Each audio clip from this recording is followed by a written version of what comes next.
Hello, I am Aporajita, and today's my presentation topic is emergence of compliance in Bangladesh.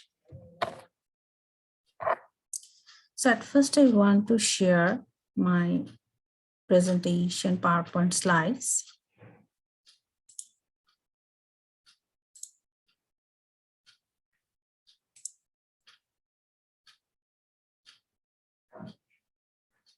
Okay, maybe it's showing.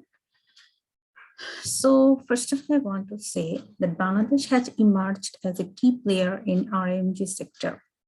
And I have said here details, but I will not say too much details because of time consuming. So 85% of total export earning of Bangladesh come from the textile industry actually. So 76% from apparel sector, which covers the major products, which come from the knit, woven shirts, blouses, trousers, skirts, shorts, jackets, sweaters, sports, wears, and many other things.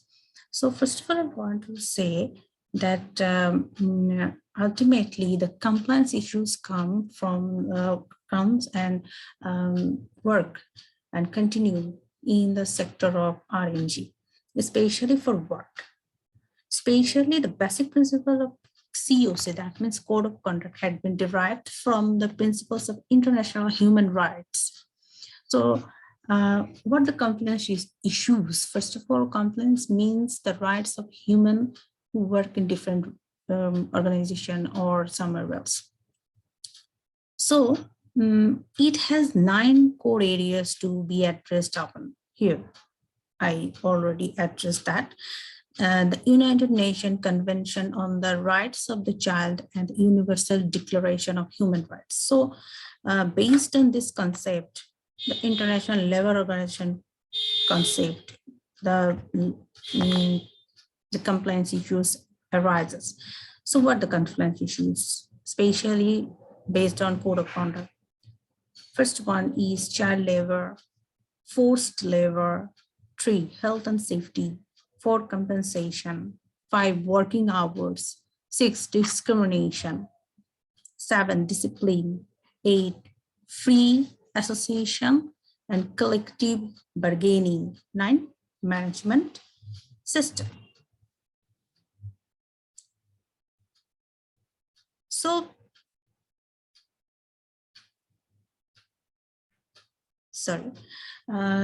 that means these are the concept of compliances and the emergence. That means this arises in Bangladesh when the level organization, international level organization worked on it. So today's my topic is based on the compliance issues in Bangladesh. Then I will go to the second slide. So in second slide, I have given a short idea about human resource compliance. Human resource compliance is the process of defining and implementing the policies, procedure, and training to ensure employees understand knowledge and comply with all applicable laws and regulations. That means human resource compliance means human resource department should have some responsibility based on the employees' well-being, the compensation, processes, procedure, and policy. Policies based on HR policy based on, of course, the well-being of employee, their benefits, and their work recognition, everything. So these compliance issues raised in every organization or used in every organization for the well-being of employee. Now, in third slide, HR compliance best practices. So HR compliances how to implement HR compliances best practices. First of all, hire the right people. So if we don't hire the right people, we can get the quality of the work and can get the skill, knowledges, especially the right people can attach the person his own self to the goal of the organization to keep your employee handbook and policies up to date.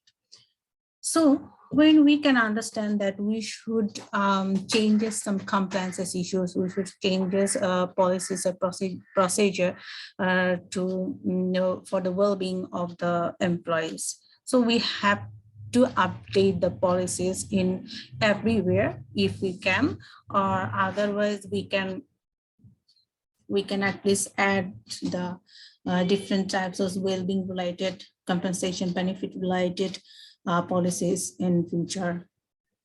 Policies handbook is employee policy handbook should not be fixed, or it is to be changeable.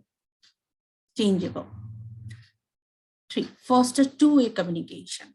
What do you mean by two-way communication? Ultimately, two-way communication means that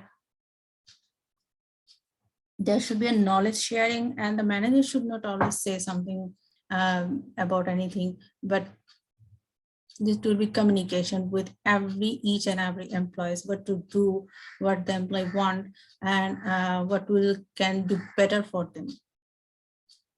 4, conduct regular compliance training. Compliance training means the competency of the employee should be increased, should be developed, should be improved day by day. So this is also organization responsibility to give the training program or give that opportunity the employee to increase their skills and develop their working capability. So this also a regular compliance issues for the HR compliance. In the HR compliance. 5, perform regular HR and compliance audits. So this is different thing. HR audit means the there shall include the financial topic, there shall include financial topic and salary related. So these audits means performance appraisal also adjust with the increment. So these are things should be auditable. So now in 4, I am working as a HR and admin officer in a global NGO. So I show some NGO compliance issues in Bangladesh. First of all, already I have said lots of things, but actually what is compliance? That means the process of making sure your business and employees follow the laws, regulations, standards, and ethical practices that apply. I already said about HR compliance and NGO related HR compliance. Now I will discuss. So since the independence of Bangladesh in 1971, the state have faced a largely assist the poor and reduce productivity, reduce poverty, while NGOs have grown dramatically in our country to fill up those gaps. So yes, we know after our war, we have faced lots of gaps in our country, especially financial problems related. NGOs may be formed as a society or social work. Society of social work, a trust, a non-profit company. There is no business strategy, but yes, there can be a corporate environment, but there is no any product which should be sold. There is a help, it's a development sector to develop or to help for developing something, anything, or health or different issues, social issues. However, it still needs to be regulated by the adequately competent authority for greater accountability and transparency for its activities and finances. Since at present there is no single uniform regulatory commission for NGO in Bangladesh, as a result of this peculiar situation, the NGOs are not properly regulated and monitored, and they are not accountable and transparent in their tax and finances at all to the government. Especially, this is the view, this is the description of after the 1971. This situation actually showed regarding the problems which raises on that time. My fifth one is for certain laws have been raised and implemented to regulate and control the functions of the organization. So what are they? So between the non-profits organization and the government as well, the activities, the issues level compliances are as the formation and regulation for their activities. They include such as the voluntary social welfare agencies, Registration and Control Ordinance 1961. Two, there are actually such as, not the all, the foreign donation voluntary activities, Regulation Rules 7 1978. Three, the Microfinance Regulatory Law 2006, Cooperative Societies Ordinance 1984, Income Tax Ordinance 1984, and Value Added Tax 1996.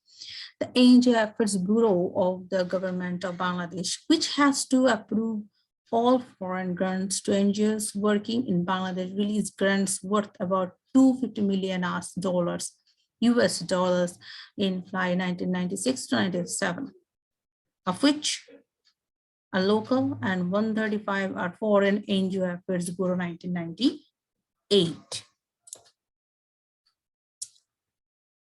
So actually that's all about my presentation. And this is the complaint issues, little emergence of complaint issues in Bangladesh.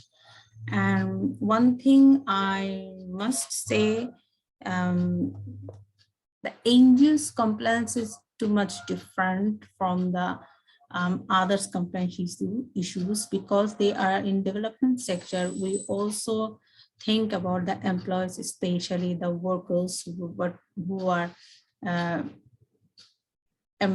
who has get employment in our organization. So we also have that compliance as in our in organization already. When we think about the human rights, always. So that's compliance, HR compliance must be based on the human rights, rights of the workers in the organization, the compensation and benefit. Thank you for today.